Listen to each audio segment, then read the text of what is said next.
আসসালামু আলাইকুম এভরিওয়ান। আমরা যারা বিজনেস স্টাডিজের স্টুডেন্ট আছি তারা হচ্ছে অ্যাকাউন্টিং আর ফাইন্যান্স পড়ার সময় একটা জিনিস নিয়ে খুব প্যারা খাই, সেটা হচ্ছে আমরা পৃষ্ঠার পর পৃষ্ঠা রিডিং পড়তেছি, পৃষ্ঠার পর পৃষ্ঠা বুঝে পড়ার চেষ্টা করতেছি, তাও দেখা যাচ্ছে পরীক্ষার হলে যে আমি হচ্ছে মানে হয় ম্যাথ ভুল করে দিয়ে আসি, না হলে একটা ফর্মুলা মেমোরাইজ করতে যে আরেকটা ফর্মুলা ভুলে যায়, অথবা দুইটা ফর্মুলার মধ্যে দেখা যায় যে একটা ক্ল্যাশ লাগে, মানে দুইটা ফর্মুলা গোলমিল করে ফেলি মানে এই জিনিসটা যে হয়ে থাকে, যার কারণে এত পরিশ্রম করার পরেও আমার পরীক্ষায় খারাপ মার্কস আসতেছে। সো এটার জন্য যে জিনিসটা দায়ী, তুমি যদি চিন্তা করে দেখো যে তুমি যেভাবে পড়তেছো জিনিসটা, তুমি যেভাবে মানে আয়ত্ত করতেছো, ওটা একটা বড় ভূমিকা পালন করে যে তোমার পড়ার স্টাইলটা কেমন, তুমি এগুলা মেমোরাইজ যে করতেছো বা তুমি এগুলা যে রিডিং পড়তেছো, এটা কিভাবে পড়তেছো, এটা অনেক বড় একটা ভূমিকা রাখে। ওকে, সো আমি জুনাইদ ইসলাম, বর্তমানে ঢাকা বিশ্ববিদ্যালয়ে পড়াশোনা করতেছি। এছাড়া আমি হালকেনস্টাইন একজন ফাইন্যান্স ইনস্ট্রাক্টর। আজকে আমি হচ্ছে তোমরা যারা অ্যাকাউন্টিং বা ফাইন্যান্স নিয়ে মানে ফাইন্যান্সে যে এই ধরনের সমস্যা ফেস করো, তাদের জন্য কিছু কিছু ব্যাপার নিয়ে কথা বলার জন্য আসলাম। সো ফার্স্টে যেটা আসবে যে কনসেপ্ট। সো এই কথাটা তোমাকে সবাই বলে যে কনসেপ্ট বুঝতে হবে, কনসেপ্ট বুঝতে হবে, কনসেপ্ট পড়ো, কনসেপ্টটা বুঝতে পারলেই হয়েছে। বাট কীভাবে বুঝবা? সো তোমার যখন বইয়ে 1 পেজ বা 2 পেজ থাকে একটা কনসেপ্ট নিয়ে বা একটা টপিক নিয়ে, ঠিক আছে, ধরো অগ্রাধিকার শেয়ার মূলধন ব্যয় নির্ণয়ের যে ফর্মুলাটা বা অগ্রাধিকার শেয়ার মূলধন ব্যয় নির্ণয়ের যে টপিকটা, এটা তুমি পড়লা, বাট এটা ধরো তোমার বইয়ে 2 পেজ নিয়ে আছে। এখন তুমি প্রত্যেকবার যখন এই টপিকটা পড়তে যাবা, তোমার 2টা পেজ পড়তে হবে, তাহলে তোমার সবগুলা টপিক কাভার হবে বা সবগুলা পুরোটা কনসেপ্ট কাভার হবে রিভিশন দেওয়ার ক্ষেত্রে। তার থেকে ভালো তুমি একটা খাতা নাও, খাতা নিয়ে তুমি তোমার টপিকটা লিখো, ধরো অগ্রাধিকার শেয়ার মূলধন ব্যয় লিখে তুমি এই যে 2 পেজ পড়লা, 2 পেজ পড়ে তুমি যা বুঝছো, তুমি এই 2 পেজ পড়ে যেই টপিক যেই কিওয়ার্ডগুলা বা যেই ওয়ার্ডগুলো তোমার কাছে ইম্পর্টেন্ট মনে হয়েছে, ওটা তুমি 1 লাইনে বা 2 লাইনে তোমার নিজের ভাষায়, বইয়ের ভাষায় না, লিখো। লিখলে কি হবে, তুমি যখন পরবর্তীতে এই লাইনটা যখন পড়বা, তখন তুমি তোমার নিজের ভাষায় লিখছো। নিজের ভাষায় লিখছো মানে কি, অবশ্যই তুমি সহজ করে লিখছো, যার কারণে তুমি এই 2টা লাইন পড়লে তোমার ওই 2 পেজ বা 3 পেজ না পড়া ছাড়াই তোমার ওভারঅল কনসেপ্টটা মাথায় চলে আসবে। তার পাশাপাশি তুমি ওই 1 বা 2 লাইনের পরে তুমি যেটা করবা, তুমি ওই ফর্মুলাটা লিখে রাখো। তাহলে তুমি জাস্ট মানে তুমি চিন্তা করে দেখো, তুমি জাস্ট ফর্মুলা পড়তেছো না, অথবা তুমি জাস্ট কনসেপ্ট পড়তেছো না, তুমি দুইটা একসাথে মিলায়া পড়তেছো। তুমি যখন একসাথে মিলায়া পড়বা, তখন কি হবে, পরীক্ষার হলে যে তুমি ফর্মুলা গুলায় ফেলার সম্ভাবনা থাকবে না। কারণ তুমি যদি চিন্তা করে দেখো, চ্যাপ্টার 6-এ দীর্ঘমেয়াদী অর্থায়নের উৎস আছে, তো দীর্ঘমেয়াদী অর্থায়নের উৎসে চ্যাপ্টারটাতে তুমি বন্ডের মূল্য নির্ণয় করা শিখছো। আবার চ্যাপ্টার 7-এ মূলধনী ব্যয় চ্যাপ্টারে তুমি ঋণ মূলধন ব্যয় নির্ণয় করা শিখছো।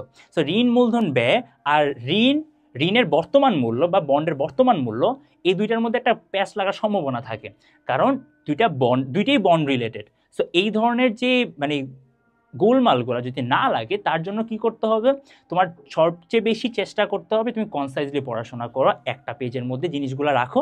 তাহলে প্রথমে তুমি থিওরি মানে তুমি যে 1-2 লাইনে তুমি যা বুঝছো এটা লিখলা, তার পাশাপাশি তুমি ফর্মুলাটা লিখলা, তাহলে তোমার ইজিলি তোমার ব্রেনের মধ্যে থিওরি কনসেপ্টের সাথে এই ফর্মুলার রিলেশনটা তোমার মাথার মধ্যে সেট হয়ে যাবে। সো এই ক্ষেত্রে তোমার কনসেপ্টটা ক্লিয়ার হবে। তার পাশাপাশি তুমি একটা স্মার্ট রিভিশন দিতে পারবা। তুমি চিন্তা করো, তুমি হয়তো বা চিন্তা করতে পারো যে আমি তো সারা বছর পড়াশোনা করছি, অথবা আমি এই চ্যাপ্টারটা তো পড়ছি, আমি জাস্ট পরীক্ষার আগের দিন যদি আমি ফর্মুলাগুলো দেখে যাই তাহলেই হবে। এটা কমপ্লিটলি ভুল ধারণা, কারণ এই জিনিসটা যারা করে তারাই আসলে সবচেয়ে বেশি ফর্মুলা ভুলে যায়, সবচেয়ে বেশি ফর্মুলায় ভুল কিছু একটা করে আসে, অথবা ফর্মুলা গুলায় ফেলে। সো এই ক্ষেত্রে তোমার যেটা করতে পারো, তো শুরুতে যে নোট খাতাটা ফলো করতে বলছে, এটা খুবই আহামরি কাজ না, এটা খুবই সিম্পল একটা কাজ। এটা যদি করো তাহলে কি, তুমি যদি প্রতি সপ্তাহে প্রতি মাসে যদি 1-2 বার করে যদি দেখো, তাহলে তোমার ব্রেন এটা মানে ওই কনসেপ্টটা বা ওই টপিক সম্পর্কে খুব বেশি মেচিউরড একটা স্টেজে থাকবে, যার কারণে তোমার জাস্ট বা ভুলে যাওয়ার বা গোলমিল লাগার সম্ভাবনা থাকবে না। কারণ কি, তুমি কনসেপ্টের সাথে ওই টপিকটা বা থিওরির সাথে ওই সূত্রটা বা ফর্মুলাটা মিক্স করে পড়ছো। তাহলে তুমি ফর্মুলা ভুলে গেলেও তুমি থিওরির থ্রুতে মেমোরাইজ করতে পারবা। ওকে, সো আরেকটা জিনিস হচ্ছে যে ফাইন্যান্সে অনেকে আমরা যেটা করি, আমরা খুব বেশি রিডিং পড়ি আর কি প্র্যাকটিসটা কম করি। আমরা হচ্ছে চিন্তা করি, আচ্ছা আমি তো রিডিং পড়ছি, আমি হচ্ছে বুঝছি, ম্যাথটা মোটামুটি বুঝছি, এই ফর্মুলাটা ইউজ করলে আমি ম্যাথটা করে ফেলতে পারবো। এটা ভুল ধারণা, কারণ তোমার টিচার জাস্ট মানে ইজি কোনো ম্যাথ দিবে না, চেষ্টা করবে যতটা ট্রিকি করা যায়। সো তুমি ওই ট্রিক্সগুলা এড়াই চলার জন্য তোমার বেশি বেশি প্র্যাকটিস করো, বেশি বেশি ম্যাথ প্র্যাকটিস করো ফার্স্ট পেপারের জন্য, ফাইনান্স ফার্স্ট পেপারের জন্য। আর ফাইনালি তোমাকে যদি বলি যে হালকেনস্টাইনের একটা তোমাদের জন্য একটা খুবই সুন্দর একটা কোর্স আছে, খুবই কমপ্লিট একটা course, like A to Z course ফাইন্যান্সের জন্য। আমরা এই কোর্সটাতে জাস্ট তোমাদের জাস্ট ম্যাথ করাই দিচ্ছি না অথবা থিওরি করাই দিচ্ছি না, তার পাশাপাশি তোমাদের যে শিখার যে তোমার যেভাবে ফর্মুলাগুলো শিখবা বা কত দ্রুত বা কত ইজিলি তোমরা ওই চ্যাপ্টার রিলেটেড ম্যাথগুলো করে ফেলতে পারো সেটা সম্পর্কে বিস্তারিত ভিডিও গাইডলাইন এগুলো আছে। সো এই চ্যাপ্টারটাতে তোমরা হচ্ছে ফুল সিলেবাস কভার হচ্ছে, তার পাশাপাশি তোমরা হচ্ছে ম্যাথ সলভিং ক্লাসগুলো পাচ্ছ। প্রত্যেকটা থিওরি ক্লাস আর ম্যাথ সলভিং ক্লাস মোটামুটি 2টা পার্টে বিভক্ত। সো কোনো চ্যাপ্টারের জন্য আমরা থিওরি ম্যাথ একসাথে করাইছি, কিছু কিছু ক্ষেত্রে দেখা গেছে যে থিওরিটা তোমাদের জন্য বোঝা খুব বেশি ইম্পর্টেন্ট, যার কারণে তোমাদের থিওরিটা খুব ভালো করে বোঝানোর পরে আমরা পার্ট 2তে ম্যাথ নিয়ে আসলাম, মানে ম্যাথ নিয়ে এসেছি। মানে এই কোর্সের ভিতরেই পার্ট 1 পার্ট 2 আছে কিছু কিছু চ্যাপ্টারের মধ্যে।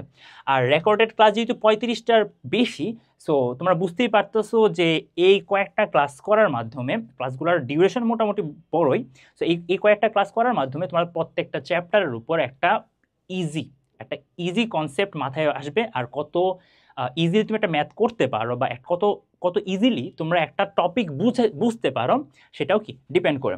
সো বেশি দেরি করো না, যারা হচ্ছে ফাইন্যান্সে একটু ভয় পাচ্ছ বা ফাইন্যান্সে একটু মানে চিন্তা করতেছো যে আমি ফর্মুলা ভুলে যাচ্ছি বা আমি দেখা যাচ্ছে যে পড়াশোনা করতেছি ফাইন্যান্স তাও হচ্ছে একটু কম আসতেছে মার্কস, তাদের জন্য এই কোর্সটা একটা লাইফ সেভিং বলতে পারো। সো দেরি করো না, এনরোল করে নাও। আর দেখা হচ্ছে নেক্সট ভিডিওতে। আল্লাহ হাফিজ।